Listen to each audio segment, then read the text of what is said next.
The idea of the fall of the Roman Empire has a ring of destiny about it. When we tack on the other half of Edward Gibbon's famous title and consider decline and fall together, it seems downright inevitable. In some existential sense, it was always going to happen. No empire lasts forever, from Old Kingdom Egypt to the Soviet Union. There's always an expiration date. There are always too many internal contradictions, too many forces pulling the periphery away from the center. Rome was no exception. But to understand that no empire survives forever isn't a satisfactory explanation for why the Roman Empire fell apart at the exact time or in the exact fashion that it eventually did. Why not 50 or 200 or 500 years before? Why were barbarian armies forged within the Roman Empire the basis of its successor states rather than local aristocrats or organized invaders from across the border?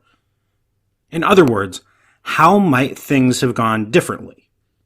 There's a corollary to this that we have to bear in mind. It's an absolute miracle that the Roman Empire lasted as long as it did.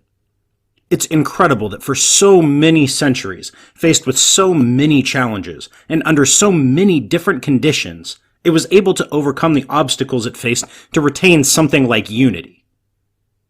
The factors that created that unity are just as worthy of discussion as what led to its end, and explaining the latter requires understanding the former as well. Back in May, I interviewed the Stanford historian and classicist Walter Scheidel, one of the best big-picture thinkers working on this and related topics. If you haven't listened to that interview, I recommend that you go back and do it, because it was awesome.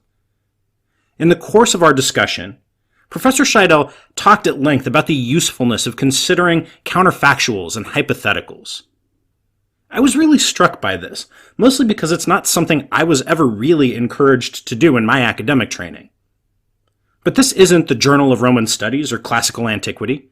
This is a podcast, and we have all the freedom in the world to step outside the box. So in today's episode, that's what we're going to do.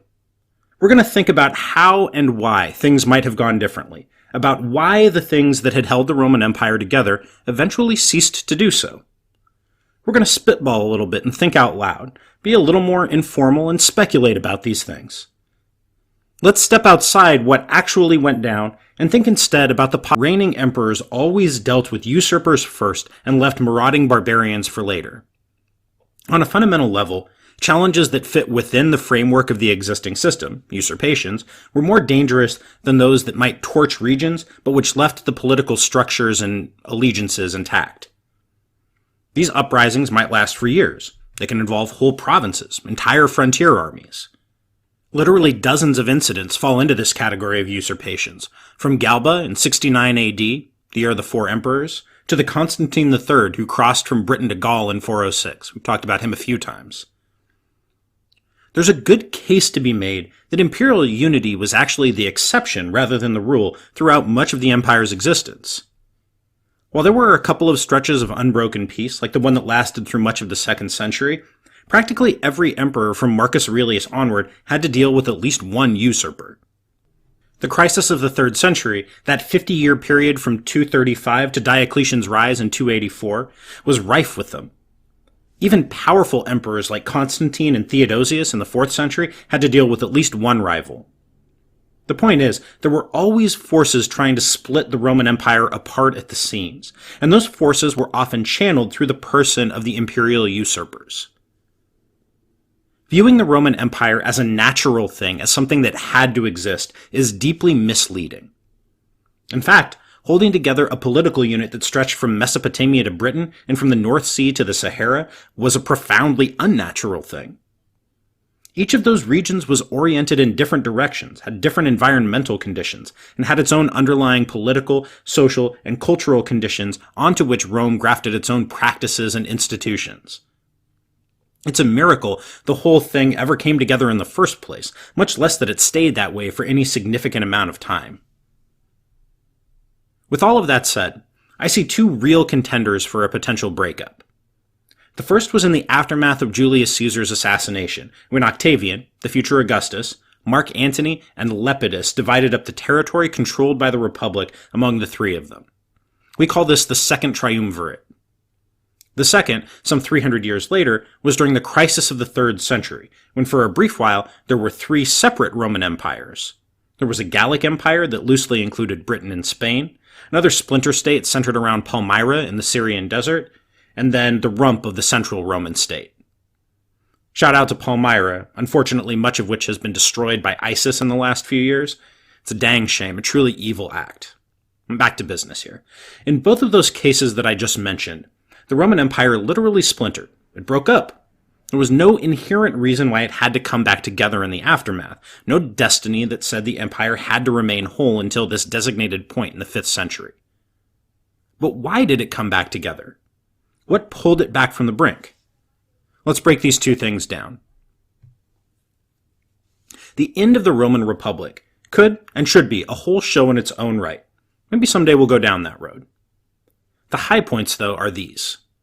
In the century after the murder of the reformer Tiberius Gracchus by a mob of senators in 133 BC, the Republic's political structures bent and finally broke altogether. There were a number of reasons for this. The pressure of constant war, almost unbelievable, out-of-control economic inequality between rich and poor, and the contradictions inherent in trying to run an empire that spanned the Mediterranean with institutions that had been designed, pretty well, in fact, to run a city-state. These deep issues culminated first in the Social War, the catastrophic rebellion of Rome's Italian allies against the city's overlordship of the peninsula. Next, civil war broke out, from which the general Sulla emerged victorious. Dozens of senators and their supporters were murdered, and in the aftermath, a new kind of normal managed to emerge. It didn't hold, though, and by the 50s BC, the emergence of strong men like Crassus, Pompey, and of course, Julius Caesar, drastically strained the system even more. Another round of civil war put Caesar in charge until his assassination in 44 BC, and it was in the aftermath of his death that his great-nephew Octavian, the future Augustus, divided up Rome's territory with the famous Mark Antony and with the somewhat forgotten Lepidus. Under this arrangement, Lepidus received Africa, Octavian the provinces of the west, and Antony those of the east, with a strong assist from Cleopatra in Egypt. We know how all this turned out. Lepidus sidelined, Octavian victorious at the Battle of Actium in 31 BC, Antony and Cleopatra dead by their own hands in Alexandria. Now, it's entirely possible that the conflicts between the members of this second triumvirate were just inevitable, that there was just no way for the three of them to peaceably split the Mediterranean between them. I'm on board with that. But let's embrace our hypotheticals here. What if Antony and Octavian, let's forget about Lepidus here, had found a way to peacefully coexist? Or more likely, what if Antony had defeated Octavian and contented himself with ruling the east from Alexandria in partnership with Cleopatra, thereby splitting the Mediterranean in two? If we're being honest about it, that latter scenario seemed far more likely than what actually ended up happening. Octavian was an inexperienced military commander. Antony had decades of experience, far more resources. Now, some parts of the eastern Mediterranean had been part of Rome's territory for some time, like Greece, for about a century by this point, but other parts had only been recently conquered or were controlled only as client kingdoms rather than directly from Rome. The ties that bound those places to Rome were at this point weak and mostly pretty new. There's no reason they couldn't have instead been directed to a dynasty of Antony and Cleopatra resident in Alexandria rather than to a distant, foreign Rome. On top of that, the East's traditions of rulership were drastically different than those that were prevailing in Rome. This was the Hellenistic world, the world that had grown out of Alexander the Great's conquests 3 centuries beforehand. Antony and Cleopatra, herself a monarch of a Hellenistic dynasty, the Ptolemies, were clearly operating in that tradition. There's no reason why Antony couldn't have easily slipped into it. How many generations would it have taken to completely sever the ties between Syria and Rome, and establish them just as, or more strongly, between Syria and Alexandria? 1? 2? Point being, there was nothing in 35 BC that said the eastern provinces and client kingdoms had to remain connected to Rome forever. It was only the defeat of Antony and Cleopatra and the ruthless extermination of their nascent dynasty that made Octavian, again, soon to be Augustus, the default choice. Even then, it took decades, centuries, to tightly bind the East into the Roman Empire. For that matter, imagine someone less capable than Augustus turned out to be the one who emerged from that civil war. Gaul had only been conquered 30 years before. Much of Spain was barely assimilated. It's easy to foresee a situation in which the various pieces of the West went their separate ways in the absence of forceful, competent central authority. But that didn't happen. Instead, Augustus inaugurated a new order. He drew the constitutional prerogatives of the old republican magistracies into the person of the emperor, made it a dynastic position. He co-opted the Senate and the Roman aristocracy to govern this empire. The imperial household and its few hundred highly educated slaves and legal experts formed the core of a tiny but efficient central government. The army had been at the root of the problems of the Civil War years, more loyal to their generals than to the state. Augustus placated the troops with regular pay, bonuses, and generous retirement packages. Slowly but surely, the provinces became more, Roman. There's a huge scholarly literature on the question of quote-unquote Romanization, but suffice to say that the provinces and the center became more homogeneous and culturally and economically integrated. Local elites from Antioch to Alexandria to Athens to Tarragona to Paris were all eventually, not necessarily all at once or quickly, they were all drawn into the web of power and authority that this new Roman Empire wove. Authority transferred relatively smoothly from dynast to dynast within this extended Julio-Claudian family until Nero's death and then the year of the four emperors in 69 AD.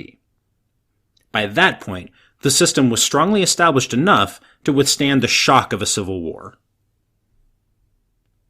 This was what it took to create a coherent Roman Empire and knit the various pieces together after 2 decades of Mediterranean-wide chaos.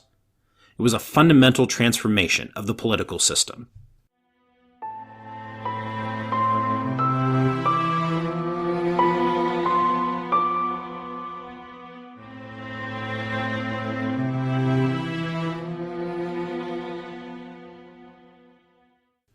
It wouldn't really have been all that surprising if the Roman Empire had broken up almost as it was born in the aftermath of Caesar's death and the attendant civil wars. That was, after all, more or less what had happened to Alexander the Great's empire, and never before had any single entity succeeded in ruling the entire Mediterranean. By the 3rd century AD, though, the Roman Empire had been in charge for a couple of centuries.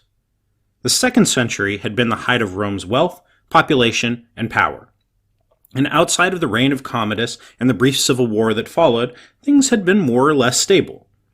The Constitutio Antoniniana, also known as the Edict of Caracalla, had granted Roman citizenship to the entire population of the empire in 212. There were a few signs of problems, though. Plague had reduced the population, the army was restive, constantly demanding more and higher bonuses, and debasement of the coinage was becoming a real economic issue. There had been civil war and usurpation briefly before Septimius Severus had restored order in 193.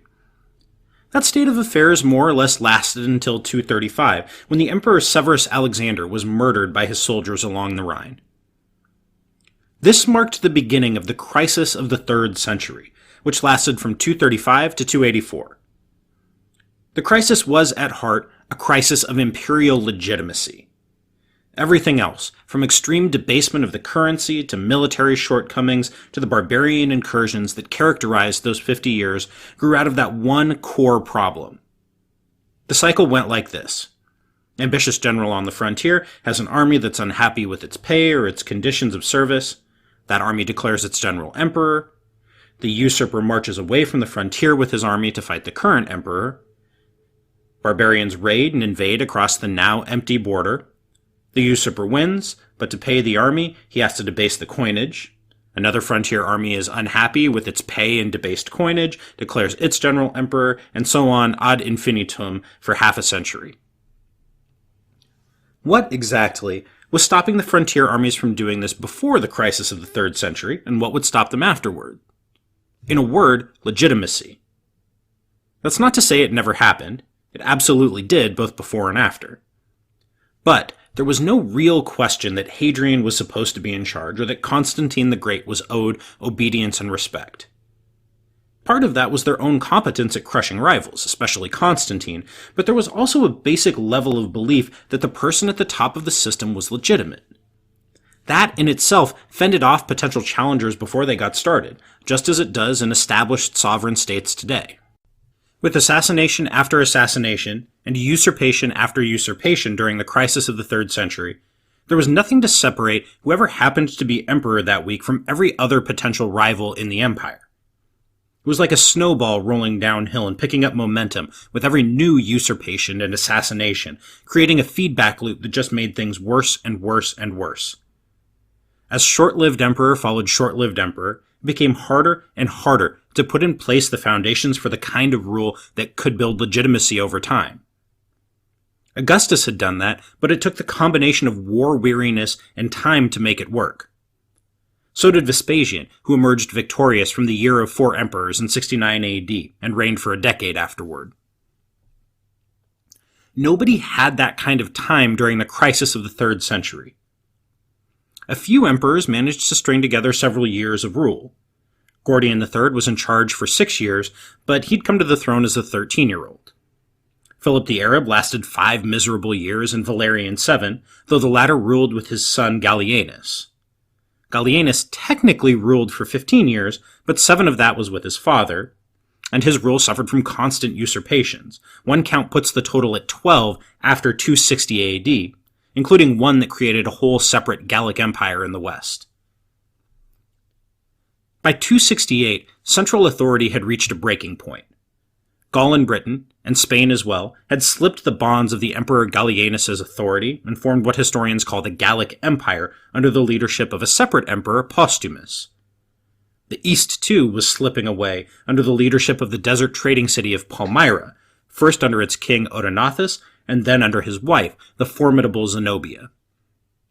By 270, Zenobia and her generals had pried away huge swaths of the eastern provinces, from Egypt to Syria to Cappadocia and what's now Turkey. This was the highly urbanized, agriculturally productive, and exceptionally rich heartland of the East, not a marginal frontier province or two. So let's try to put ourselves in the shoes of someone looking at this situation in roughly 270. The short-lived emperor Claudius Gothicus had managed to win back Spain before his death, but Gaul and Britain were still separate, as they'd been for a decade already. There was no reason to think that Spain might not be lost again with Claudius Gothicus dead. The wealthy East was on its way to becoming a separate political unit.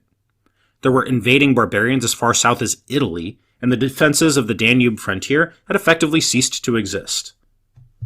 The economy was a wreck due to demographic losses from plague and war, rampant currency debasement, and political instability. So, if we're being realistic about it, what about this situation pointed to the inevitable reunion of the Roman Empire under a single ruler? For every Claudius Gothicus, competent but dead too soon, there had been a disaster like Gallienus or Philip the Arab. Worse, there had been Gallienus' father Valerian, captured in battle and forced to live out his days as a footstool, literally, for the Persian king Shapur before he eventually died, when his corpse was skinned, stuffed with straw, and kept as a trophy at the Persian court. There was no guarantee that a seriously competent emperor would come along to deal with the empire's pressing issues, from barbarians to separatists to the economy. Given another decade or two, the gaps between those emerging regions of the empire, those separate empires, might grow so wide as to be irreparable. But somebody competent did come along, Aurelian, who would probably be counted among the all-time great emperors if he hadn't been prematurely assassinated in 275. During his 5-year reign, Aurelian drove out the barbarians, secured the frontier, defeated the Palmyrines in the east, and took back Gaul in the west. He even tried to reform the coinage. Even so, Aurelian only lasted 5 years on the throne. That's as telling an indication of just how broken the empire's political system was at that point as anything you could find. Even an incredibly competent emperor who had done all of these things couldn't muster up the legitimacy to fend off an assassination. It took another decade after Aurelian's death for Diocletian to come along and put into place a series of fundamental reforms to fix the myriad issues that had contributed to the crisis of the 3rd century. What if an Aurelian or a Diocletian hadn't come along? or if they'd been assassinated early in their reigns like so many others in the crisis of the 3rd century. What if the successors to the great Postumus as ruler of the Gallic Empire had been better? Things might have turned out very, very differently. So, what did it take for first Aurelian and then, more importantly, Diocletian to pull the empire back together? It was wholesale structural shifts. Diocletian reformed the coinage and the tax system. He expanded the army and rebuilt the frontiers. He put into place a new system that increased the number of provinces and drew up formal administrative hierarchies. The enormous civil bureaucracy that administered the provinces and the complex, deep system of taxation that made the whole thing function was Diocletian's brainchild. He took on imperial colleagues and appointed subordinates to get around the problem of usurpations and power sharing.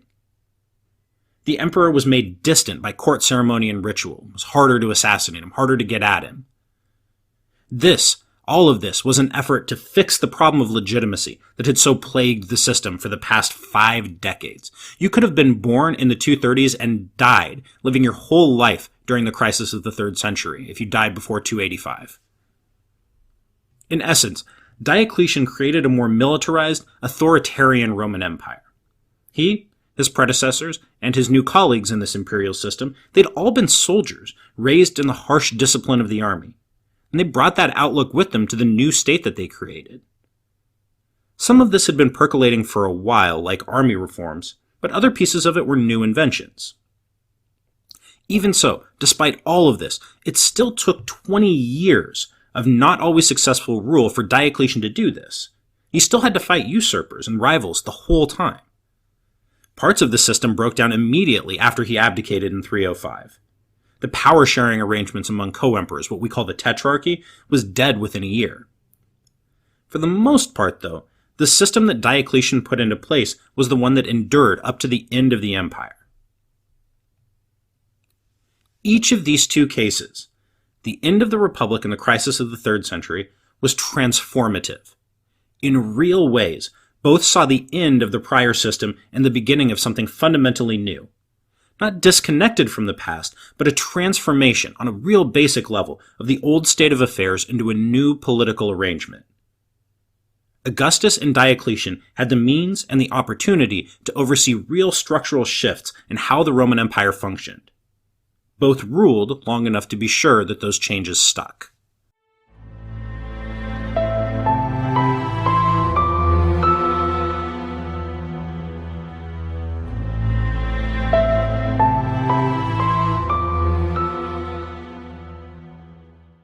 So that was what it took to pull the Roman Empire back from the brink.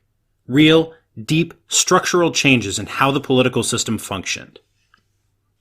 Augustus and Diocletian, and more importantly maybe the people around them, had to fundamentally rewrite the political DNA of the empire to effectively face new conditions. That, I think, is the not-so-secret answer to why the Roman Empire came back together at those 2 prior points and failed to do so in the 5th century. It's not so much about lacking an Augustus or a Diocletian, though that probably would have helped, as the fact that dire circumstances required both a strong hand on the helm and a real vision for how to transform the empire to face what it now faced. I hinted at this back in episode 15 on the end of the Roman political system. Following the arguments of a fine historian named Megan McAvoy, I mentioned that the system was actually undergoing a transformation in the 5th century. The active military emperors of the late 3rd and 4th centuries, from Diocletian to Theodosius, were replaced by either children or adult incompetents. Their role was mostly ceremonial, and court officials and especially generals did the real business of ruling. The historian Guy Housel, one of my favorites, called the period from 410 to 455 the triumph of the generals, and I think that's about right. On the face of it, there's no reason why this couldn't have worked. What we're talking about, when we boil it down, is effectively a depersonalized form of rule, where the bureaucracy and military kept on chugging regardless of who was in charge. As long as there were competent administrators in charge of the civil administration and the army, it didn't really matter all that much who the emperor was. This is more or less what ended up happening in early modern Europe with the growth of the fiscal military state, though even their rulership still mattered some. The administrative states in which all of us live today are built like this, as conglomerations of systems and structures that move largely of their own accord. No matter who the president is, at least in theory, the IRS still collects taxes, park rangers go to work, soldiers still get up in the morning and do their PT, and Social Security checks still get mailed. So why didn't this work in the 5th century? I'd say there are a few reasons. First, we shouldn't understate the importance of sheer bad luck. A military defeat here, an untimely death there, and so on. The Vandals, Alans, and Sueves managing to slip past the usurper Constantine III to reach Spain in 409 is a good example of this. We might say the same about the razor-thin defeat suffered by a combined Visigothic and Imperial army in trying to deal with the Vandals a decade later. If they'd won, there probably wouldn't have been a Vandal invasion of Africa, and things would look much, much different. We can only put so much weight on luck, though. On a basic level, that kind of system, this depersonalized system, was built around the imperial court and a bureaucratized military and administration that was vulnerable to intrigue and fighting at the top. It was about who got to control access to the emperor, the figurehead from whom all of those other top officials derived their legitimacy and their power. Generals rose and fell all the time, from Stilicho in 408 to Aetius in 454, and the same was true of the other top court officials who competed to be the power behind the throne. Moreover, to maintain their own power and authority, those top officials might make trade-offs that sacrificed the authority and power of the political system itself. In other words, the incentive structures might run in opposing directions. Third, the granting of power to generals left a lot of open space in the system. Armies and their leaders got a ton of leverage. This was the gap into which Alaric and the Visigoths slipped in the early 400s, and it's how they ended up negotiating with the central government for their own settlement in Aquitaine. Rivalries and trade-offs were a necessity, and because trained soldiers were at a premium, generals were loath to destroy each other in open battles. They would rather join forces or kill the general and absorb his troops. Finally, political systems like this need some measure of stability or predictability if they're going to be controlled by generals and court officials. Dynastic succession within a family of generals or court officials is one option. That's kind of what became the case with the shoguns in Japan, the Frankish mayors of the palace in the early Middle Ages, the ones who went on to become the Carolingian dynasty. But nothing like this developed in the last days of the Roman Empire. These ruling generals could come from anywhere. They could play off multiple sources of legitimacy and power, which made it hard to predict where the next one was going to come from, who to hitch your wagon to. So in other words, there were deep structural problems built into this new potential order from the get-go. It's not entirely surprising that it failed to develop into a coherent and stable system.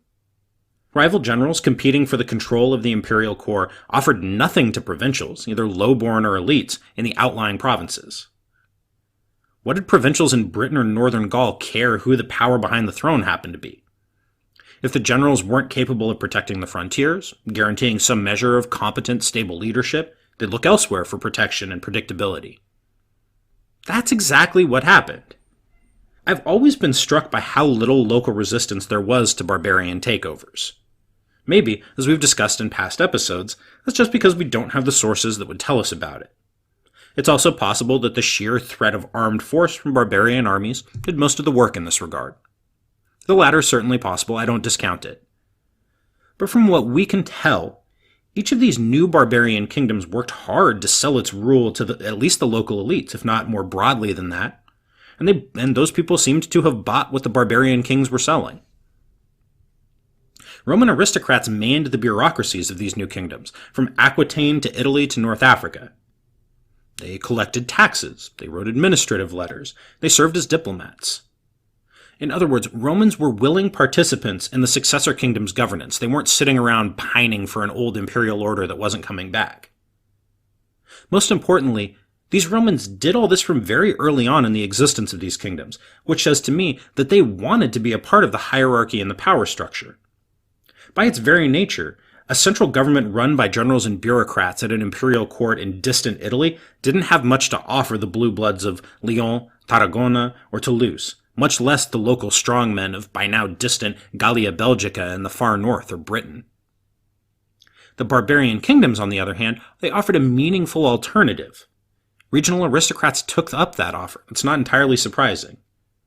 When they did that, and the central government, so beset by infighting, finally fell apart, it was as good as over. So, again, if we're spitballing here, when exactly was the point of no return? Some would point to the establishment of the Visigoths in Aquitaine in 418, but I don't buy that. They didn't really start acting independently for a decade.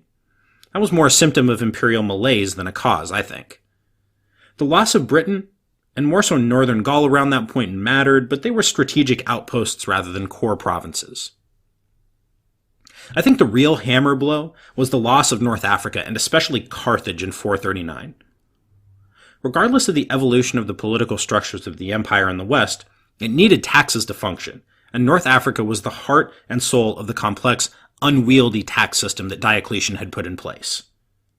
When it became clear that the empire wasn't going to recover North Africa from the Vandals, despite several attempts, the last of them in 468, it was as good as over.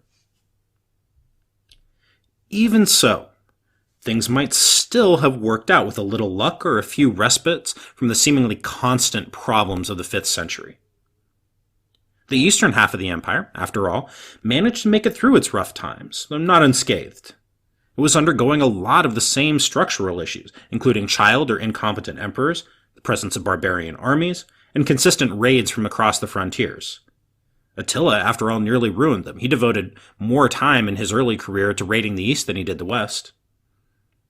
An assassination here, a charismatic usurping general there, a competent Persian king on that side, the east might have ended up just like the west. It wasn't a given that the east was going to survive, just as it wasn't a given that the west would fall. It wasn't a given that either would make it past that inflection point in the 5th century. Luck, the right emperors at the right time, and a stronger core of productive, wealthy territory was probably the difference. We'll talk about that at length in the future.